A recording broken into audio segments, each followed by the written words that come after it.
Ara podríem dedicar pues, 10 minuts a pregs i preguntes, bueno, tant per un cantó com per l'altre. Aquí a la taula intentarem respondre amb la mesura del que puguem. I després es farà una petita taula rodona, una miqueta pues, referent a què en penseu vosaltres. Vull dir, em consta que aquí, a part de gent del Penedès i del Cava, hi ha gent del Priorat, hi ha gent de Costers del Segre, hi ha gent d'Alella i de Terra Alta, i segurament que n'hi ha d'altres. Aleshores, jo penso que la finalitat és aquesta, una miqueta que tots aquests orígens de casa nostra pues, puguin participar al màxim. No tingueu cap mena de por. El José Ramon és una persona que està acostumada a treballar amb estudiants, és a dir, que tot tipus de pregunta serà ben interpretada, i el Ricardo ja veieu que amb el castellà moltes vegades ha ficat alguna paraula en català, perquè com que la seva experiència és més aviat a Catalunya, doncs fa servir moltes paraules en català. Vosaltres mateixos. Doncs li passo la paraula, que està molt bé, no estava preparat, amb el Josep Maria. No, si em voleu fer, em podeu fer, però és que jo en tenia una per fer que l'hagués volgut fer, i és que s'ha parlat de no rebaixar, tant el José Ramón Lizarraga com el Ricardo, de no rebaixar mai els CEPs, i clar, la pregunta que jo tinc és, mai? És ni amb 30 anys, ni amb 50 anys, ni amb 70 anys? Yo sigo opinando que no. Es decir, ¿qué podría pasar? Vamos a hacer un supuesto que en una forma apoyada la planta se haya elevado 38 centímetros. Pues joder, si a los 30 años tuvieras que cambiar algún poste o todos los postes, la inversión merecería la pena. Yo creo que en absoluto. Y muchas veces vamos a viñedos mecanizados, pero es que yo he recorrido viñedos con niveles muy altos de mecanización, de alguna empresa que no es de aquí, y verías fincas, pero mecanizadas 100, vamos, con el máximo nivel de mecanización, y donde jamás se rebaja. Yo creo que nunca. ¿Y él qué dice? Ahora han cortado esto.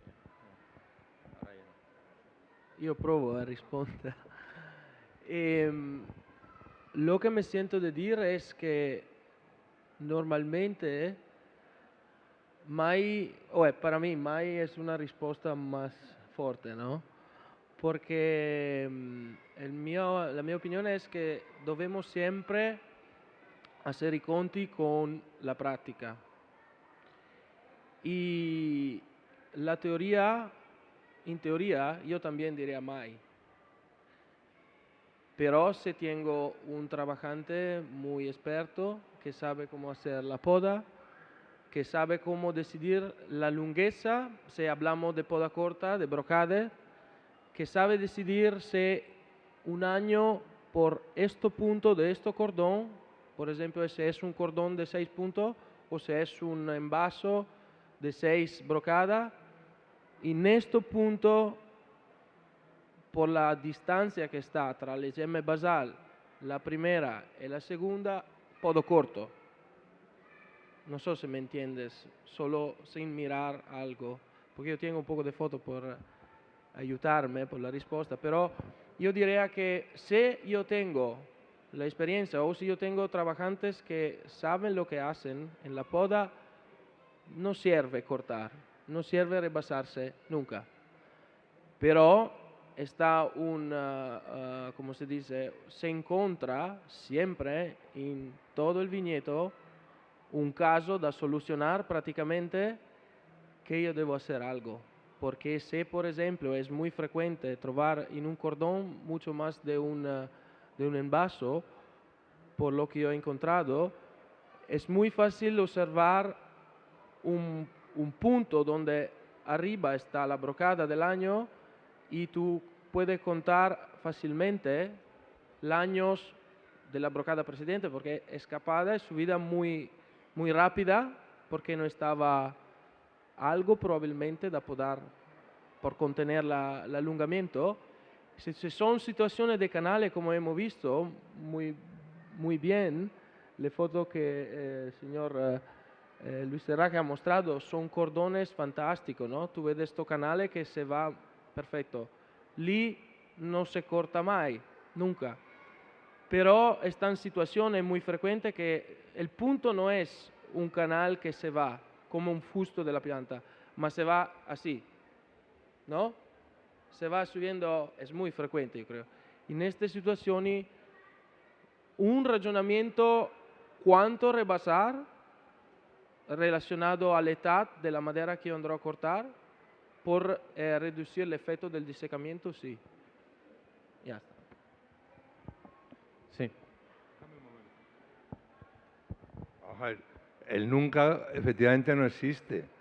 Es decir, si hay una situación de que se ha perdido un brazo, se ha perdido una cosa, pues claro que lógicamente debes hacerlo. Pero luego también hay alternativas preparadas. Hay lo que se llaman los cordones unilaterales, por ejemplo, con traseros, con un trasero que ya se deja desde el principio para el día de mañana plantearte renovar el cordón. Pero ya son planteamientos de partida que son muy interesantes.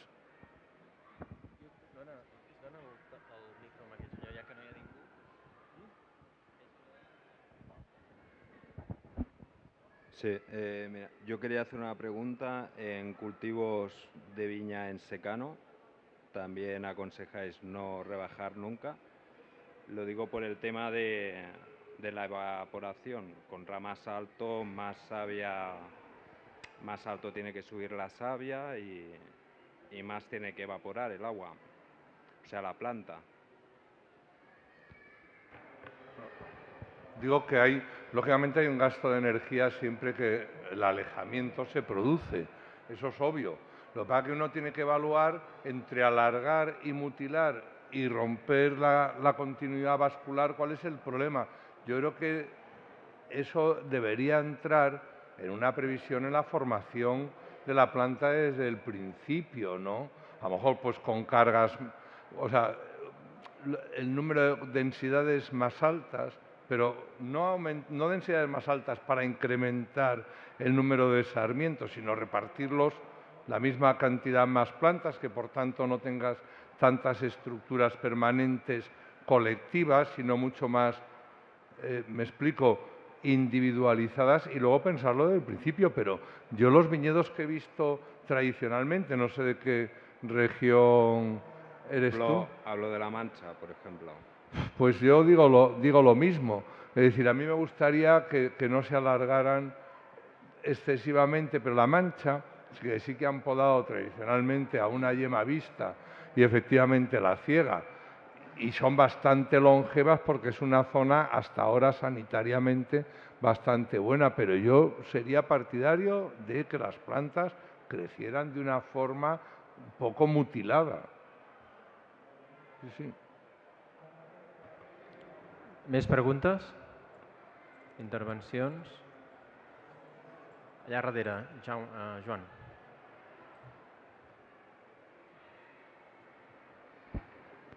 Hola. Des del punt de vista d'envelliment, que creuen més interessant la poda amb rotllat o la poda amb goiot? A més, doncs, potser no tenint en compte o també contemplant el tema qualitatiu, doncs, no? Però una vinya, un cep, envelleix més ràpidament amb rotllat o amb goiot? Ara contestarà el Ricardo. Sí. ¿Cómo se llama? Yo pienso que es importante reflexionar cuando se decide por una nueva implantación, conocer la característica genética de la cultivar que estamos plantando. Un esempio, si yo planto Charello y voy por una poda corta y no utilizo la técnica de la pistola, que creo que tú conoces muy bien, que es un modo, una técnica de poda por producir un poco más, Si trabajo con un charello en un cordón, solo con pulgares, sin pistolas, probablemente no puedo arribar al objetivo productivo que quiero. Diversamente un Macabeu o un Pinot Noir o no sé qué altro que tiene una fertilidad basal muy buena puede trabajar bien en la poda corta. Entonces, per absurdo, un charello a Guyot yo lo vería mejor de un charello a poda corta. Porque necesita la fertilidad del gemme basal es muy baja, claro, entonces necesito de más gemes. Esto creo es la razón por qué se utiliza la pistola en el envaso, en el vaso o en el cordón por esta variedad. Entonces el razonamiento es, voglio plantar una variedad con una fertilidad basal o che non produce grappolo, non produce uva dalla gemma basal, probabilmente deciderò un Guyot. Diversamente deciderò por un cordón, por ejemplo. Esto es un ragionamento. ¿Cuál es el mejor? Yo no sabría. Un segundo aspecto es que el cordón in alcuna varietà, o il Pinot per esempio, tende a modificar el cordón, entonces la poda corta tende a modificar un poco la morfología de la uva. La uva tende a compactarse mucho. Nel Guyot, se tú experimentas un poco con un Pinot Nero, a Guyot o un Pinot Nero, por ejemplo, a cordón, el Pinot Nero a Guyot hace un grappolo un poco más largo, un poco más a forma triangular. El cordón tende a hacerlo un poco más un poco más compacto y rotondo.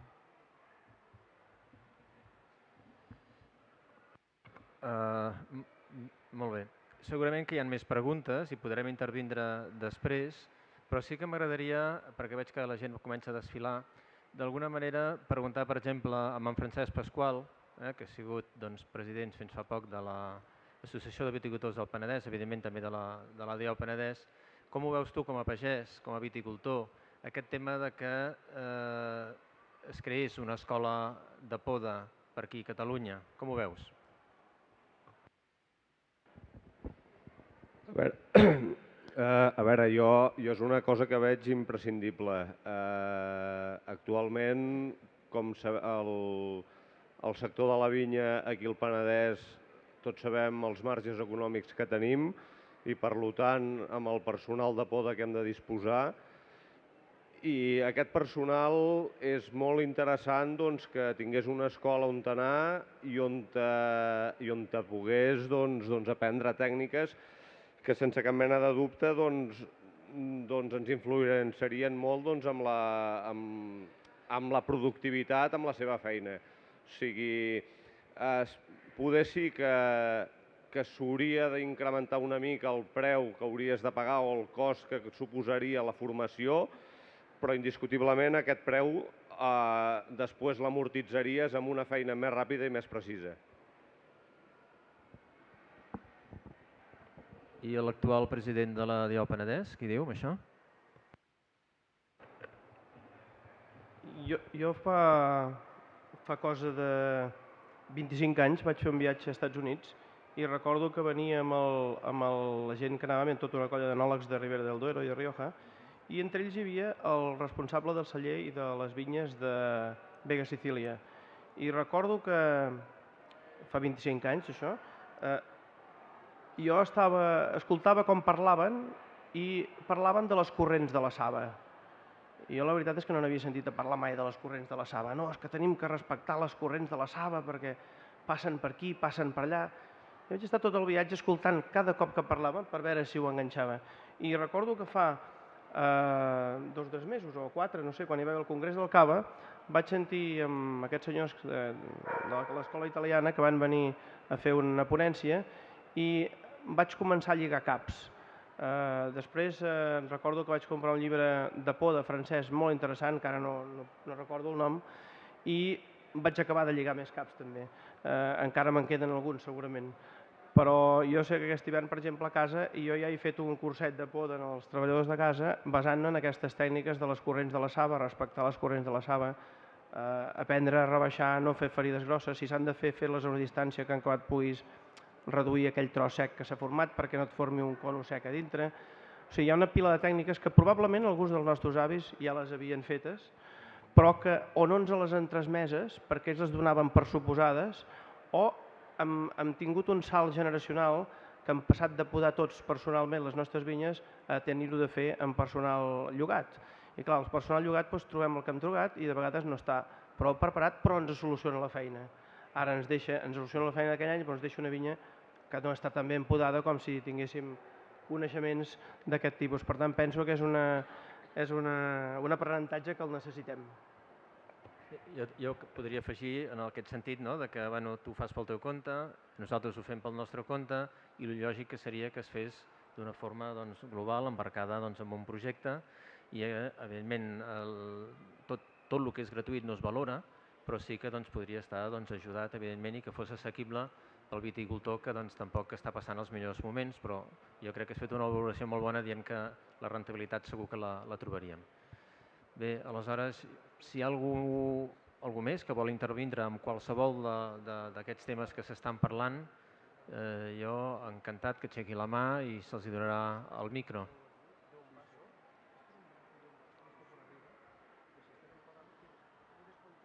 Allà tenim...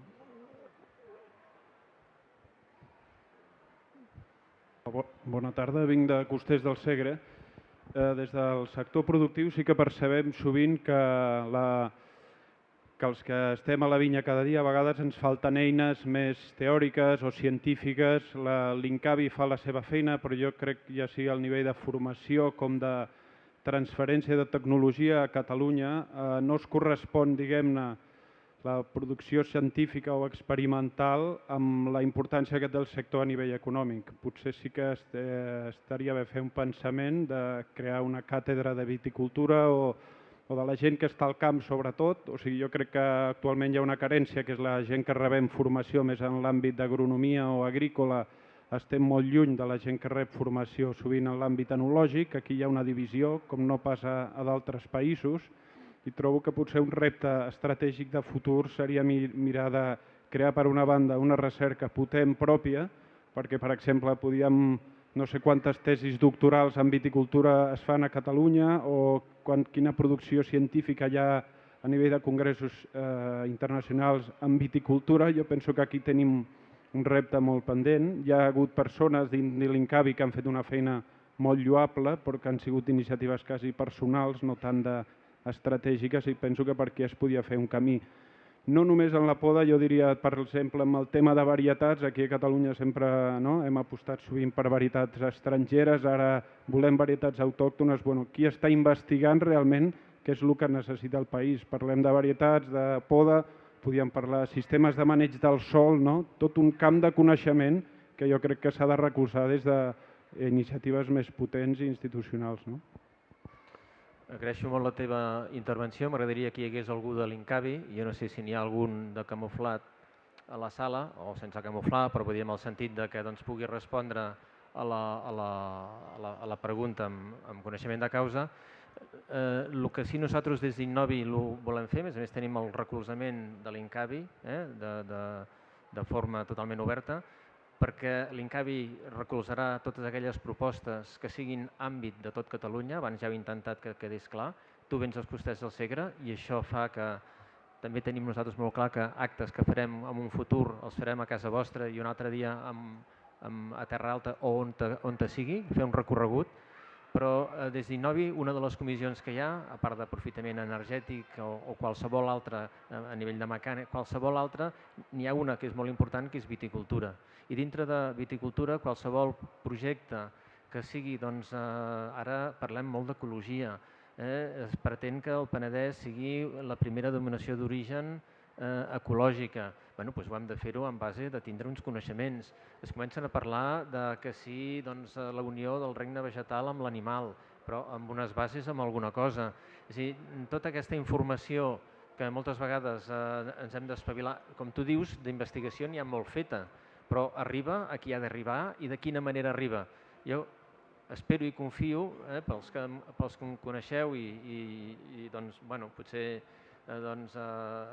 tinc un camí llarg a córrer dintre d'aquest repte que és Innovi, crec que ho farem possible amb la Junta que tenim i una de les funcions és que associacions de viticultors, ADBs, formeu part d'Innovi i des d'Innovi doncs, rebre aquestes inquietuds i intentar, amb la mesura que podem, INCAVI, Universitat Rovira i Virgili, Universitat Politècnica de Madrid, des d'on sigui, poder arribar a tindre, a ser el més propers, perquè el que volem és això, és resoldre els problemes que tenim i el viticultor no deixa de ser un empresari, petitó empresari, i hem de deixar de ser individualistes i a treballar i pensar una miqueta més amb el paraigües que ens envolta. Jo no puc contestar més que així i no és una resposta política, perquè de polític no en soc. Més contestes, més preguntes?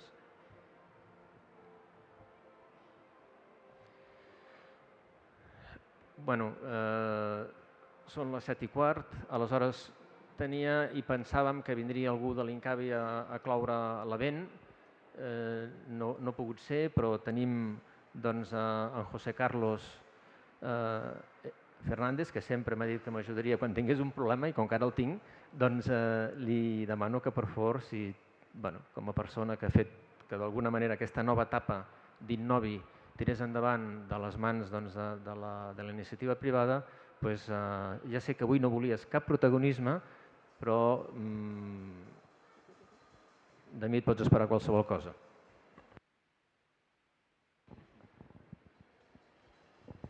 Bueno, la verdad es que no esperaba ningún protagonismo.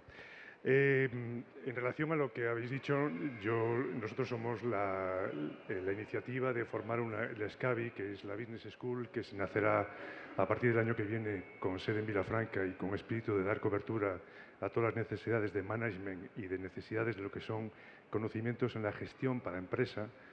Desde esas iniciativas partimos también con la colaboración del Innovi y ir recogiendo todo lo que son los aspectos cualitativos y de valor añadido que forman parte de toda la cadena de valor de una empresa y no tan solo del tamaño de la empresa o de las necesidades de las grandes empresas. Y en esa necesidad, la formación, tanto en una escuela de poda como en elementos que conformen el carácter del paisaje, tanto en la parte del Penedès que nos toca, pero el ámbito catalán, a través del Innovi haremos una colaboración permanente para aquellos elementos que hagan una cosa que es muy importante en estos momentos en el sector, que es la sostenibilidad. Sostenibilidad significa no tan solo ser capaces de sacar rentabilidad de una iniciativa empresarial, sino que ser capaces de transferir lo que es el paisaje, lo que son los elementos propios de la naturaleza del vitivinícola a generaciones futuras en una forma y en una dimensión que seamos capaces de traspasar riqueza en elementos de generación de vino, como elementos de generación de paisaje y como en elementos de generación de patrimonio vitivinícola. Y en esto es lo que estamos enmarcados. Yo no soy una persona referente como para dar una clausura en estos momentos. No represento nada más que una iniciativa, pero sí represento una iniciativa que tiene dos contextos. Trabajar por la sostenibilidad y trabajar por la coordinación de que todos los esfuerzos se hagan al unísono, de tal manera de que el protagonismo lo dejemos a los esfuerzos para rentabilizar los proyectos y ser capaces de que el beneficio sea conjunto y no sea simplemente parcializado en función de aquel que obtenga más recursos o aquel que tenga más capacidad de montar una iniciativa en marcha. Y esto es el SCAVI y esto es nuestra colaboración con el Innovi. Muchísimas gracias.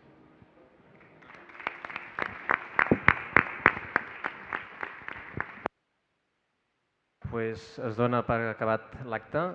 Gràcies per la vostra assistència a tots. Gràcies també per la Rosa Figueres, que no ho he dit abans i també ens ha ajudat molt. I ja us havia dit jo que el José Carlos parla bé, ja ho heu vist. Vinga, adéu-siau.